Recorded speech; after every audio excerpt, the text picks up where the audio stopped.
Assalamualaikum students, I hope you are fine. I am back with a new video. और आज की जो video है ना उसमें मैं आज आपको पढ़ाऊँगी स्ट्रक्चर ऑफ डीएनए। ठीक है। अच्छा, अब सबसे पहले क्वेश्चन आपका होगा कि हम बायोलॉजी पढ़ते हैं तो हम मोस्टली ये यूज़ करते हैं वर्ड डीएनए का। ठीक है। जब हम लोग एक सेल की स्टडी कर रहे होते हैं, हम पढ़ रहे होते हैं सेल की रेप्लिकेशन, सेल के अंदर ऑर्गेनेलिज और न्यूक्लियस के बारे में पढ़ते हैं, फिर हम क्रोमोसोम और डीएनए का तज़किरा करते हैं, जिसको हम डिस्कस करते हैं। तो आज का जो टॉपिक है उसमें हम डिस्कस करेंगे डीएनए क्या है। ठीक है। डीएनए जो है ना, इज़ सेल्फ रेप्लिकेटिंग का मतलब है जो कि ख़ुद से डिवाइड हो सकता है। ठीक है। जो है वो सेल को भी डिवाइड करने में हेल्प करता है और ये अपने आप को भी रेप्लिकेट करके, अगर एक सेल, जैसे हमारी बॉडी है, हमारी बॉडी में जब ग्रोथ होती है तो क्या होता है कि एक सेल दो में डिवाइड होता है, दूसरा वाला तीसरे में, चौथे में, आगे डिवीजन होती है, डिवाइड होते जाते हैं, रेप्लिकेट करते जाते हैं, अपनी ढेर सारी कॉपीज़ बनाते हैं, जिससे क्या होता है कि बॉडी की जो है वो ग्रोथ होती है। तो उस कॉपी बनने के दौरान, एक सेल की कॉपी बनने के दौरान क्या होता है, ना सिर्फ एक सेल की कॉपी बनती है बल्कि उसके अंदर मौजूद हर ऑर्गेनेली की, इंक्लूडिंग डीएनए, और उस कॉपी बनने के प्रोसेस को जो कंट्रोल कर रहा होता है वो कर भी डीएनए रहा होता है। ठीक है। Is a self replicating material that is present in nearly all living organism. Her living organism के अंदर डीएनए जो होता है वो मौजूद होता है as the main constituent of the chromosome. ठीक है। अब क्रोमोसोम क्या होते हैं, ये थ्रेड लाइक स्ट्रक्चर होते हैं जो कि सेल डिवीजन के टाइम पे अपीयर होते हैं। प्रेजेंट कहाँ होते हैं, न्यूक्लियस के अंदर। और ये किसके बने होते हैं, डीएनए के एक मॉलिक्यूल और प्रोटीन के बने होते हैं। ये क्या होता है कि डीएनए जो है ना, न्यूक्लियस में एज इट इज़ नहीं पड़ा रह सकता, उसको अपनी एक शेप चाहिए, उसको अपना एक स्ट्रक्चर चाहिए। तो वो क्या करता है, अपने आप को एक प्रोटीन मॉलिक्यूल, जिसको हम हिस्टोन प्रोटीन कहते हैं, उसके अराउंड रैप कर लेता है। ठीक है। जिससे क्या होता है, उसको एक स्पेसिफिक शेप मिल जाती है, एक स्ट्रक्चर मिल जाता है, उसको एक जो है ना अपने लिए ईजीली उसको सेल के अंदर एडजस्ट करने में आसानी हो जाती है कि उसके पास एक शेप है, एक स्ट्रक्चर, एक बाउंड्री है जिसके अराउंड उसने अपने आप को अरेंज किया हुआ है। ठीक है। उसको हम कहते हैं क्रोमोसोम। क्रोमोसोम के अंदर एक डीएनए का मॉलिक्यूल और जो है हिस्टोन प्रोटीन का मॉलिक्यूल होता है। ठीक है। अच्छा, it is the carrier of genetic information. अब ये डीएनए की डेफिनेशन चल रही है कि ये सेल्फ रेप्लिकेटिंग एक मटेरियल है। हम इसको ऑर्गेनेली नहीं कह रहे, हम कंपाउंड नहीं कह रहे, हम एक मटेरियल कह रहे हैं। एक ऐसी चीज़ है जो सेल के अंदर मौजूद है, सेल की रेप्लिकेशन में भी हेल्प कर रही है और अपने आप को भी रेप्लिकेट कर सकती है, इसलिए हमने कहा ये सेल्फ रेप्लिकेटिंग है। और ये क्या है, क्रोमोसोम का जो है वो मेन कॉन्स्टिट्यूएंट है, क्योंकि क्रोमोसोम इसी से मिलके बना हुआ है। ठीक है। और क्या है, कैरियर ऑफ जेनेटिक इन्फॉर्मेशन, यानी उस ऑर्गेनिज्म का, जो लिविंग ऑर्गेनिज्म जिसके अंदर ये मौजूद है, उसकी सारी जेनेटिक इन्फॉर्मेशन कहाँ होगी, डीएनए में स्टोर होती है, which is use by the organism in development and functioning. अब वो उस इन्फॉर्मेशन का क्या करेगा, वो ऑर्गेनिज्म वो उसको यूज़ करेगा अपनी डेवलपमेंट में, और उसकी जितनी भी जो लाइफ होगी उसकी फंक्शनिंग में, जितने भी फंक्शन उसने परफॉर्म करने होंगे, डिवीजन करनी होगी, रेप्लिकेशन करनी होगी, सेल ने जो है वो रिप्रोडक्शन करनी, जो भी मतलब उस ऑर्गेनिज्म ने जो है वो प्रोसेस करने होंगे अपनी ज़िंदगी के, जितने फंक्शन परफॉर्म करने होंगे, उस सब के लिए, जो फंक्शन को कंट्रोल करने के लिए जो सारी इन्फॉर्मेशन है ना, वो सारी डीएनए के अंदर मौजूद होती है। अब सबसे पहले हम बात करेंगे स्ट्रक्चर ऑफ डीएनए के बारे में कि डीएनए है क्या, इसका स्ट्रक्चर क्या है। ठीक है। अब डीएनए जो वर्ड है, डीएनए, हमने 3 वर्ड साथ क्यों जोड़ के रखे हुए हैं। डीएनए का मतलब है, ये जो डी है ना, इसका मतलब होता है deoxyribonucleic, N से मीन न्यूक्लिक और ए से एसिड। एक्चुअली मैंने भी बात की है कि डीएनए जो है वो न्यूक्लियस के अंदर मौजूद है। ठीक है। और इसकी जो नेचर है ना, इसको जब लैब में स्टडी किया गया तो इसकी नेचर एसिडिक थी, इसलिए हम इसे कहते हैं न्यूक्लिक एसिड, यानी न्यूक्लियस के अंदर एसिडिक मटेरियल मौजूद है। ठीक है। जो मिलके बना है शुगर से। ठीक है। और जो शुगर है ना, वो डीऑक्सी राइबो है, यानी कि जो शुगर है वो राइबोस शुगर है, और उसके अंदर एक ऑक्सीजन की कमी है, जिसकी वजह से हमने इसको कह दिया डी। डी मतलब कमी है ऑक्सीजन की, ऑक्सी राइबो, यानी उस शुगर के अंदर एक ऑक्सीजन कम है। अच्छा, उसके बाद है इसके कॉन्स्टिट्यूएंट्स, यानी कि डीएनए के अंदर क्या कंपोजिशन क्या है, किससे मिलके बना है। डीएनए मिलके बना है शुगर से, राइबोस शुगर होती है, नाइट्रोजनस बेस और फॉस्फेट ग्रुप। अब जो एसिडिक मटेरियल जो है ना, एसिडिक पार्ट जो है वो डीएनए का, ये फॉस्फेट ग्रुप होता है। ठीक है। और बाकी जो डीएनए का जो बेसिक पार्ट है वो शुगर और नाइट्रोजनस बेस वाला पार्ट होता है। अच्छा, अगर डीएनए के अगर हम दो तरह से हम डीएनए को जो है वो डिवाइड कर सकते हैं, न्यूक्लियोसाइड और न्यूक्लियोटाइड।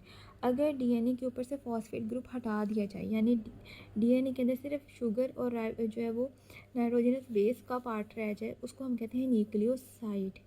लेकिन जब हम उसमें फॉस्फेट ग्रुप को ऐड कर दें, फॉस्फेट ग्रुप को डीएनए के स्ट्रक्चर में काउंट करते हैं, तो उसको हम कहते हैं न्यूक्लियोटाइड। ठीक है, न्यूक्लियोसाइड के शुगर प्लस नाइट्रोजनस बेस वाला जितना पोर्शन, उसको हम न्यूक्लियोसाइड कहते हैं अगर उसमें फॉस्फेट ग्रुप। अच्छा, फॉस्फेट ग्रुप का इसलिए मैं कह रही हूँ कि हम निकाल लें या ऐड करें, वो क्यों? क्योंकि हम ना डीएनए के अंदर जो है वो फॉस्फेट ग्रुप की अमाउंट जो है वो चेंज होती रहती है। समटाइम्स एक मॉलिक्यूल लगा होता है, कभी कुछ कंपाउंड्स में 2 मॉलिक्यूल होते हैं, कुछ जगह पे 3।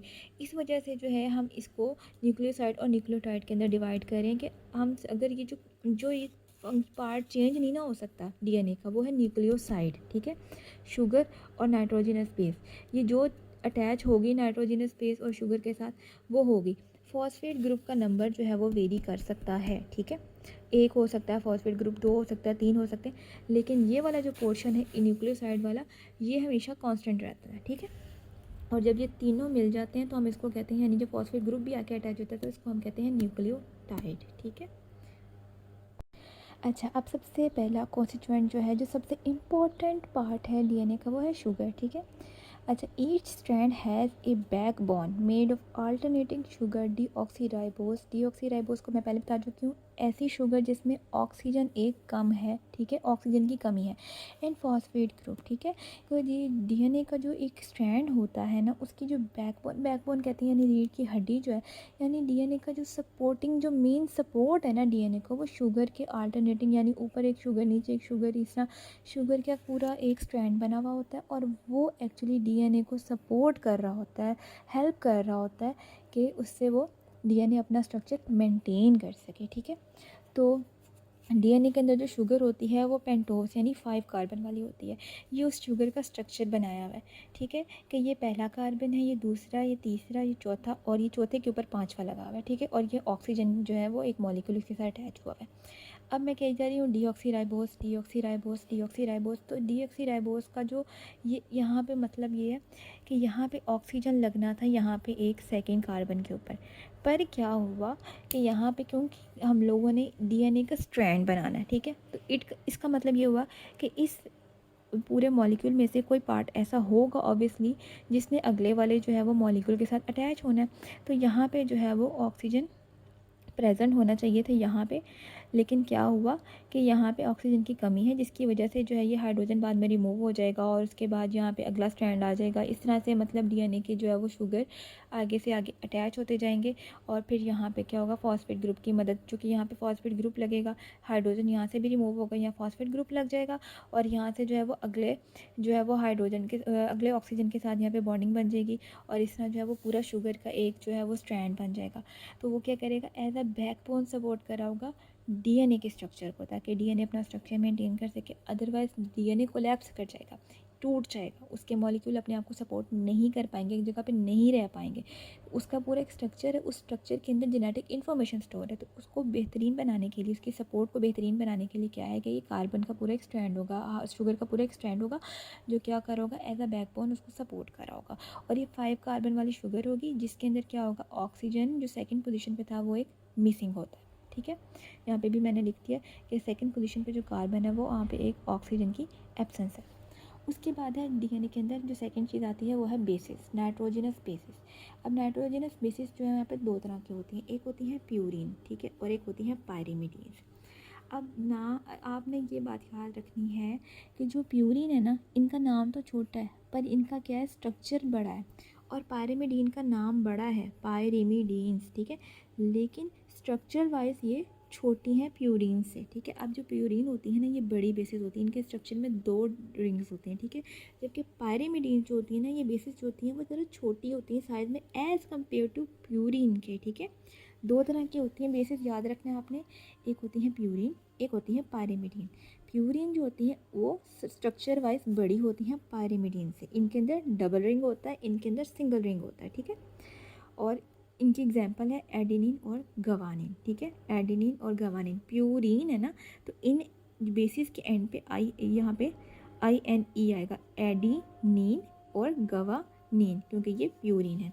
और जो पायरिमिडीन्स होती हैं ना उनके एंड पे INE आएगा, ठीक है, यहाँ पे भी एंड आई, ठीक है, लेकिन यहाँ पे साइटोसिन के साथ INE आएगा, बाकी थायमिडीन और यूरासिल भी, और ये मैं भी आपको इसका डिफरेंस बताती हूँ।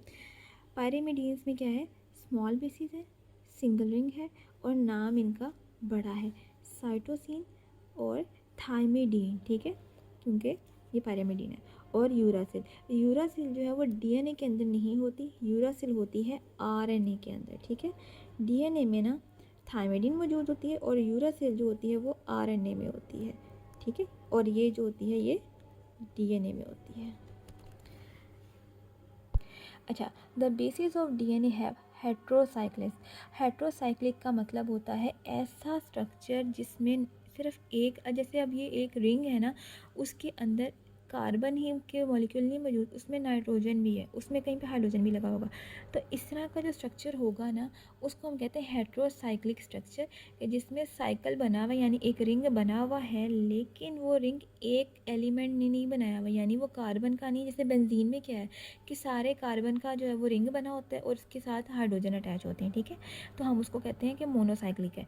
हेट्रो का मतलब होता है दो या दो से ज़्यादा, तो यहाँ पे कार्बन और नाइट्रोजन जो है मिलके जो है वो साइक्लिक स्ट्रक्चर बना रहे हैं, इसलिए हम इसको कहते हैं हेट्रोसाइक्लिक स्ट्रक्चर। ये जो बेसिस होता है इनका हेट्रोसाइक्लिक स्ट्रक्चर होता है with carbon, nitrogen and force and aromatic ring, ठीक है। इसमें क्या होगा, एरोमेटिक रिंग होता है, ये जो है ये रिंग्स बनी हुई सबसे पहला, क्योंकि ये एडिनिन डबल रिंग है, नाम इसका जो है वो ये प्यूरिन बेसिस है, ठीक है। इसमें क्या नज़र आ रहा है आपको कि यहाँ पे कार्बन नाइट्रोजन मिल के जो है, क्योंकि जब आगे वो फॉस्फेट ग्रुप को यहाँ पे अटैच करवाएंगे तो फिर यहाँ पे अगला होगा ग्रुप। अच्छा, यहाँ पे एरोमेटिक रिंग, ये एरोमेटिक रिंग जिसमें डबल बॉन्ड्स होते हैं और इनमें जो है वो इलेक्ट्रॉन की जो है वो शफलिंग हो रही होती है, ठीक है। अच्छा, अब यहाँ पे कितने हैं, 10 कार्बन एटम्स है, इनकी अरेंजमेंट से कोई फ़र्क नहीं पड़ता जी, इसको पहला कर दो दूसरा पहला कर दो। हाँ, यहाँ पे नाइट्रोजन की अरेंजमेंट आपने जो दिखानी है ना वो आपने कार्बन एटम के अकॉर्डिंग दिखानी है, ठीक है। अब यहाँ पे पहला नाइट्रोजन यहाँ पे लगा हुआ है, दूसरा उस कार्बन उस पर नहीं लगा हुआ, पहले कार्बन पे नाइट्रोजन लगा हुआ, दूसरे पे नहीं लगा हुआ, तीसरे पे लगा हुआ है, ठीक है, चौथे पे नहीं है, पाँचवें पे नहीं है, छठे पे लगा हुआ है, ये रिंग यहाँ पे ख़त्म हो गया।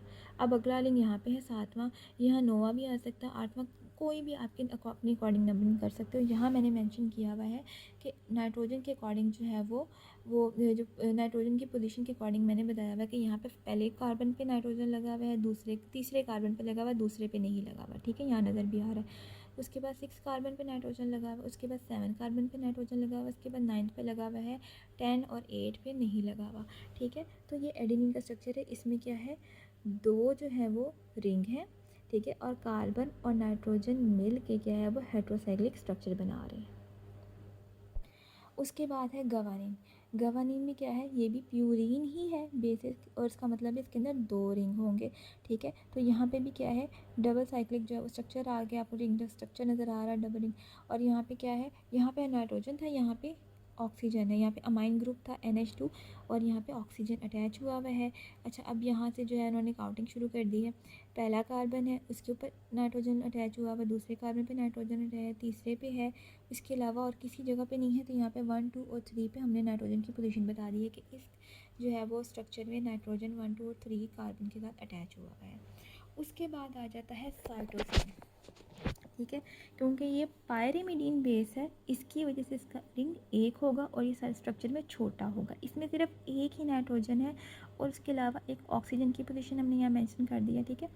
यहाँ पे जो है वो पहला कार्बन है उस पर नाइट्रोजन अटैच हुआ हुआ है, दूसरे पे नहीं है, तीसरे पे भी नहीं है, मतलब इसके अलावा कहीं नहीं है। तो हमने यहाँ पे बताया कि एक नाइट्रोजन जो है वो अटैच है और वो कौन सी है, पहले कार्बन की पोजीशन पे, इसके अलावा नहीं। और ये जो साइकिल है सॉरी ये जो साइक्लिक स्ट्रक्चर है ये एक रिंग वाला है, ठीक है, इसमें सिर्फ सिंगल रिंग है। और ये क्योंकि ये प्यूरिन बेस है इसमें डबल रिंग है और ये पायरिमिडीन है इसलिए इसमें सिंगल रिंग है।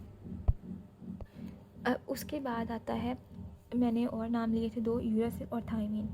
अच्छा, अब यहाँ पे आपको मैंने बताया था यूरासिल प्रेजेंट है RNA के अंदर, थायमीन प्रेजेंट है DNA के अंदर। अगर आप देखो तो दोनों एक रिंग है, ठीक है, आप ऑब्ज़र्व करो क्लोजली कि इनमें क्या चीज़ आपको कॉमन नज़र आ रही है और क्या इसमें ऐसे आपको लग रहा है कि डिफरेंस क्या है। और बाकी सारा स्ट्रक्चर तो कॉमन है, एक डिफरेंस इसमें मौजूद है इन दोनों के स्ट्रक्चर में जो इनको डिफ्रेंशिएट कर रहा है एक दूसरे से। वो क्या स्ट्रक्चर में चेंज है आप खुद पहले ऑब्ज़र्व करो, फिर मैं बताती हूँ। आपने देखा होगा यूरासिल में 5th कार्बन के ऊपर हाइड्रोजन अटैच है, जबकि थाइमिन के अंदर 5th कार्बन के ऊपर जो है वो कार्बन अटैच है, ठीक है। CH3 अमाइन जो मिथाइल ग्रुप अटैच है, ठीक है। यही डिफरेंस है, इसके अलावा इसमें कोई डिफरेंस नहीं है। सेम स्ट्रक्चर है, सेम जगह पे नाइट्रोजन की अटैचमेंट है। सिर्फ डिफरेंस क्या है, यहाँ हाइड्रोजन है। RNA के अंदर जो है वो यूरासिल होता है, उसमें सिर्फ हाइड्रोजन होता है 5th कार्बन पे।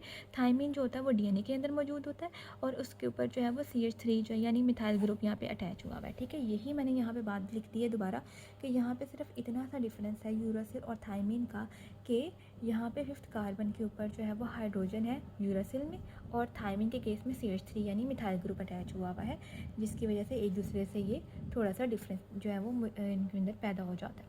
उसके बाद है नेमिंग रूल ऑफ न्यूक्लियोसाइड्स, ठीक है। न्यूक्लियोसाइड मतलब शुगर प्लस नाइट्रोजनस बेस, ठीक है। अच्छा, अब प्यूरीन है ना, उनको हम कहते हैं एडिनोसिन।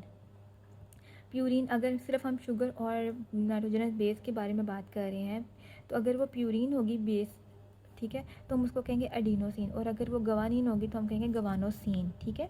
जिस तरह प्यूरीन के अंदर पहले था। पायरीमिडीन के अंदर जो होगा वही साइटिडीन और थाइमिडीन। अगर सिर्फ हम साइटिडीन अटैच है कार्बन शुगर के साथ तो हम उसे कहेंगे साइटिडीन, और अगर थाइमिडीन अटैच होगी तो उसको हम कहेंगे थाइमिडीन, और यूरासिल का होगा तो यूरासिलीन, ठीक है। यूराडीन और ये कहाँ होगा, ये RNA में, DNA नहीं RNA में होगा, राइबोस जो है वो न्यूक्लिक एसिड में, ठीक है। उस राइबोस न्यूक्लिक एसिड का मतलब होता है उसके अंदर जो शुगर है उसमें ऑक्सीजन जो है वो मौजूद है, उसमें कमी नहीं है, तो वह राइबोस स्ट्रक्चर पूरा है। और डीऑक्सी का मतलब है DNA न्यूक्लिक एसिड, जो डीऑक्सी राइबो न्यूक्लिक एसिड, इसका मतलब है कि जो DNA के अंदर जो है वो ऑक्सीजन की कमी है और RNA के अंदर वो कमी नहीं होती। उसके बाद है न्यूक्लियोटाइड्स।